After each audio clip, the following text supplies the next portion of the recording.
There we go.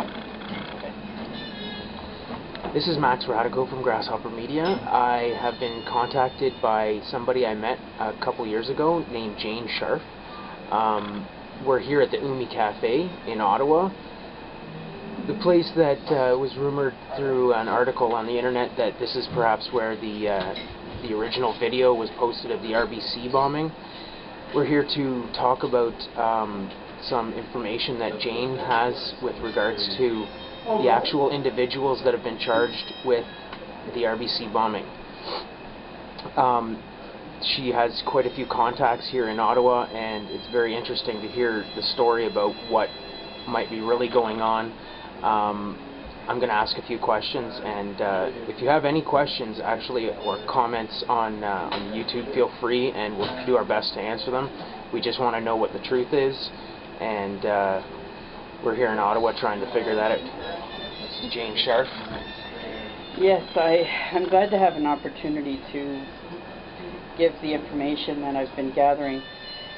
My bottom line suspicion is that this entire incident was another form of provocateur.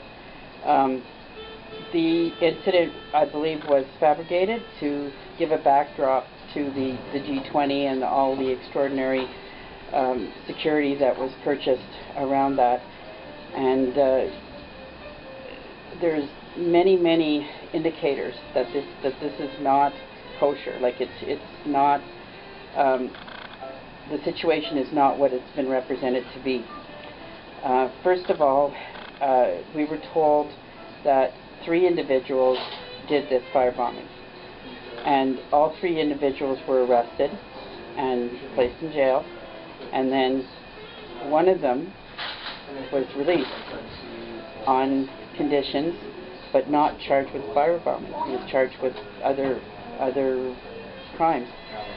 Then there's 2 left in jail, and we're told by the Chief of Police, Vern White, that everything's a done deal. Because they had the 3 that they had suspected. That's what they presented. They arrested 3 people. Yeah, because in the video you see 3 people. You see 2 people walking out of the bank and somebody taking a video. So the first press expose is that the 3 people are caught. But then in a less prominent article, about a week later, you find out that one of the individuals, Claude, is not charged with bombing. He's charged with unrelated crimes. So the fact remains that there are 3 individuals that did this crime. You see that in that 2 people run out of the bank and somebody is videotaping it, who's obviously involved. And my question is, who is that 3rd person? And I asked around, and I'm told that this individual is known to the activist community, and that his name is Francois Leclerc, and that he is a police agent. And yes, well, I'm being told it for sure, but I can't take that as a fact because I haven't confirmed it. So we're not saying this as a fact here. We're saying that there's confidence amongst the anarchists that this was the gentleman that was filming. Yes, that the 3rd person. And that was arrested for this. Yes. And now Claude was arrested and was named as one of the 3 in the media exposés that were done. But however, this other Claude fellow has been charged for something completely different.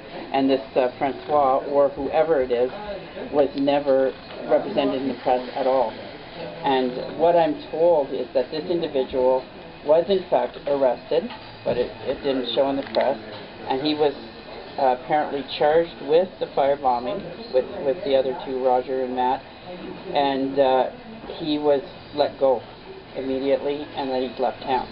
That's what I'm told. Francois but even if that's totally not true, some kind of rumor that's been fabricated, the question remains is, who was the 3rd person? Who is that 3rd person? And why is the Chief of Police, Vern White, saying case closed as of June 20th? They say everybody involved is safely behind bars and we can move on now to the G20, but be aware that this kind of activity may occur again in Ottawa and it may occur in Toronto around the G20. So they were linking this incident to G20 supposedly violent activity. And so many things don't add up. One of the other grave concerns that I have is that Roger and Matt are both still locked up, and Roger has had a bail hearing, and Matt has not had a bail hearing, to my knowledge. Roger's bail hearing was not constitutional, in that he has no prior records, he has no history of anything. He's never even been arrested, he's never been in jail, and he's 58 years old. So, you know, this is Canada, presumption of innocence. They shouldn't be treating him like, you know, the nth degree criminal. He should have same rights as all of them. Every rights that everyone else has. And he's never fled on, when he's had previous conditions and all that stuff. So, according to the book, he should have been released on bail, proportional to the severity of the crime, with conditions relevant to the severity of the crime. But nevertheless, he should have been released on bail. Murderers are released on bail every single day, especially if they have no prior records. They just get out, boom.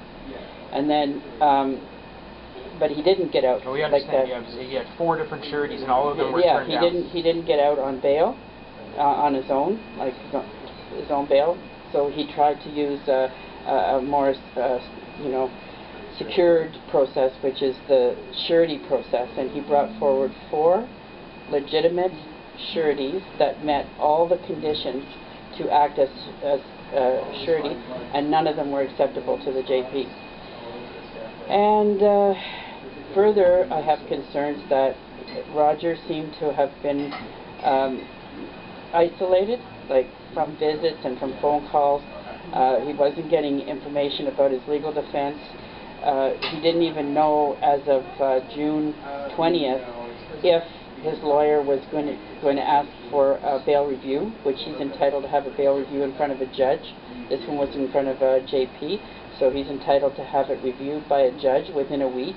And it's been, almost 2 weeks now, and he didn't, as far as I know, he doesn't have a bail hearing scheduled. So my point being here is, if they have these individuals cold, dead to rights, and they have significant amount of evidence to prove their guilt, why are they dicking around with the due process? Why isn't he getting the constitutional provisions that are there, reasonable bail, not being detained, arbitrarily, blah, blah, blah. We have a well-articulated legal right to these things in the Constitution, in the Charter, and he's not getting it. So that raises my suspicion once again. And I'm also concerned that the individuals who have taken control of his defense process are not acting in his interest, because they were not organizing visits or phone contact with him, and not providing with information about what was going on with his defense. He told me, I went to visit him on the 20th, and he said that he couldn't reach anybody by phone, and that no one had visited him up until I went there. And he didn't know what was going on with his legal defense. He knew only that he'd had a bail hearing, and in the paper it said Lauren Greenspun is his lawyer, and the lawyer said, oh, there might be a bail review coming, but we don't see that happening. And it looks like the powers to be want this to just quiet down and pressure him into making a deal. If they isolate him and stress him out, then and make him think that he's going to be in there till he gets a trial, which could be months and months and months, sometimes years.